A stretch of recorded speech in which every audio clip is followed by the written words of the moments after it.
ഹലോയും നമസ്കാരവും എല്ലാവർക്കും.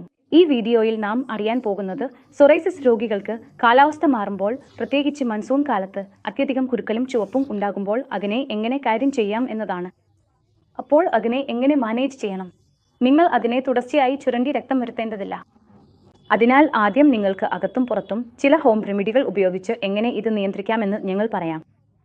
ഈ 3 ഘട്ടങ്ങൾ പിന്തുടർന്ന് നിങ്ങൾക്ക് നിങ്ങളുടെ കുരുക്കൾ നിയന്ത്രിക്കാം. ആദ്യമായി, അകത്തുനിന്ന് സംസാരിക്കുമ്പോൾ നിങ്ങളുടെ അയൺ നിലകൾ നിയന്ത്രണത്തിലാണോ എന്ന് പരിശോധിക്കണം. അയൺ നില കുറവാണോ എന്ന് നോക്കണം. നിങ്ങളുടെ LFT നില ശരിയാണോ? നിങ്ങളുടെ തൈറോയിഡ് നില ശരിയാണോ? ഈ 3 നിലകളും നല്ലതാണെങ്കിൽ, ശരിയായ പരിധിയിലാണെങ്കിൽ നിങ്ങളുടെ കുരുക്കൾ സ്വാഭാവികമായും കുറയും.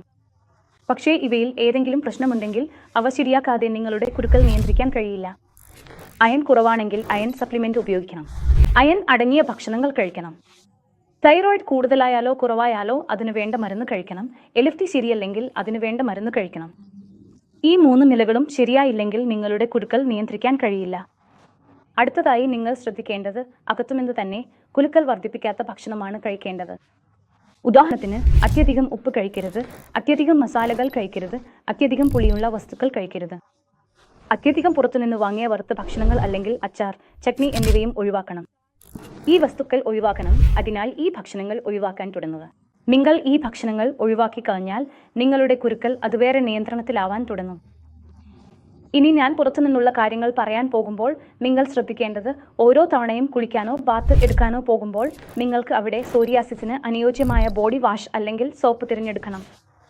സോറിയാസിസ് ഉള്ള ത്വക്കിനും സെൻസിറ്റീവും ഉണങ്ങിയതുമാണ്. അതിനാൽ നിങ്ങൾക്ക് സിയാഗ്രാസ് പോലുള്ള ബോഡി വാഷ് ഉപയോഗിക്കാം. അതുകൊണ്ട് തന്നെ കുളിക്കണം. ഏതെങ്കിലും സ്റ്റിറോയിഡോ കെമിക്കലോ ഉണ്ടാകരുത്. ഹെർബൽ ബോഡി വാഷ് ആയിരിക്കണം. അത് നിങ്ങളുടെ ചുളിവിലും ഉണരലിലും നിയന്ത്രണം കൊണ്ടുവരണം. അടുത്തതായി ശ്രദ്ധിക്കേണ്ടത് മോയ്സ്ചറൈസ് ചെയ്യുന്നത് അത്യാവശ്യമാണ് എന്നതാണ്. ഓരോ 4 മണിക്കൂറിലും 5 മണിക്കൂറിലും അല്ലെങ്കിൽ ദിവസത്തിൽ 2 മുതൽ 3 വട്ടം വരെ നിങ്ങൾ മോയ്സ്ചറൈസ് ചെയ്യണം. ഇവിടെ നിങ്ങൾക്ക് ഹെർബൽ ലോഷൻ ഉപയോഗിച്ച് പിന്തുണ നൽകാം. നിങ്ങൾക്ക് തിരഞ്ഞെടുക്കാൻ ആഗ്രഹമുണ്ടെങ്കിൽ അല്ലെങ്കിൽ നിങ്ങൾക്ക് തേങ്ങയെണ്ണ അല്ലെങ്കിൽ ഒലീവ് ഓയിൽ ഉപയോഗിച്ച് പലതവണ മോയ്സ്ചറൈസ് ചെയ്യാം. അടുത്തതായി ശ്രദ്ധിക്കേണ്ടത് നിങ്ങളുടെ ശരീരത്തിൽ ജലാംശം നിലനിർത്തണം എന്നതാണ്. അതുപോലെ തന്നെ നിങ്ങൾക്ക് ധാരാളം വെള്ളം കുടിക്കണം. വെള്ളം കുടിക്കുന്നതോടൊപ്പം തന്നെ ഉറപ്പാക്കേണ്ടത് മറ്റുമുണ്ട്.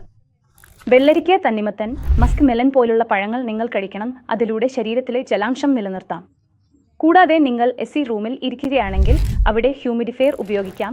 അതിലൂടെ AC വായുവിൽ നിങ്ങളുടെ ചർമ്മം ഉണക്കരുത്. ഹ്യൂമിഡിഫയർ ഉപയോഗിച്ചാൽ എല്ലാ മോയ്സ്ചർ ഉള്ളക്കവും നിലനിർത്താൻ കഴിയും. റൂമിൻ്റെ ഉണക്കം കുറയ്ക്കാനും നിങ്ങളുടെ ചർമ്മത്തിൽ പ്രശ്നങ്ങൾ വരാതിരിക്കാനും ചർമ്മം കെട്ടിപ്പിടിക്കാതിരിക്കാനും നിങ്ങൾ ഉറപ്പാക്കണം. അതിനൊപ്പം ഞാൻ പറഞ്ഞതുപോലെ മെഡിക്കേറ്റഡ് ഓയിലുകൾ നിങ്ങൾ ഉപയോഗിക്കണം. അതിനൊപ്പം ചില ഹോം റെമഡികളുണ്ട്. അവ നിങ്ങൾ പിന്തുടർന്ന് നിങ്ങളുടെ ചർമ്മത്തിലെ കുരുക്കൾ നിയന്ത്രിക്കാം. അതിനിൽ ഒന്നാമതായി നിങ്ങൾ ഓട്ട്മീൽ ബാത്ത് എടുക്കാം. നിങ്ങൾ കുളിക്കാൻ പോകുമ്പോൾ ടബിൽ കുറച്ച് ഓട്ട്മീൽ ചേർത്ത് ആ വെള്ളം മുഴുവൻ ശരീരത്തിൽ ഉപയോഗിക്കാം.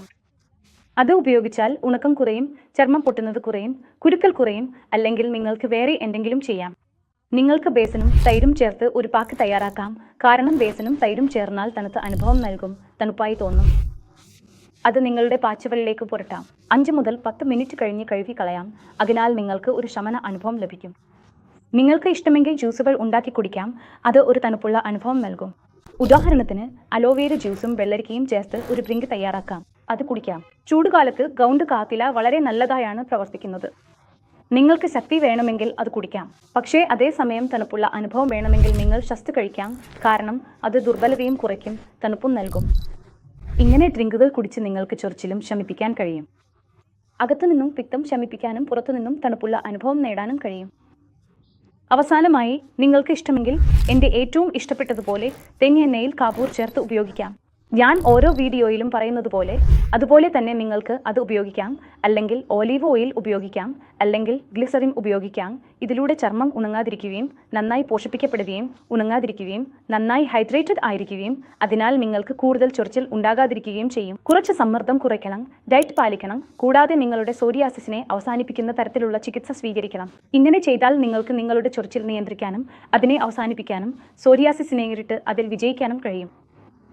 നിങ്ങൾക്ക് വിജയിക്കാനാകുന്നില്ലെങ്കിൽ ദയവായി താഴെ നൽകിയിരിക്കുന്ന നമ്പറിൽ എൻ്റെ ടീമുമായി ഉടൻ ബന്ധപ്പെടൂ. ഞങ്ങളുടെ ക്ലിനിക്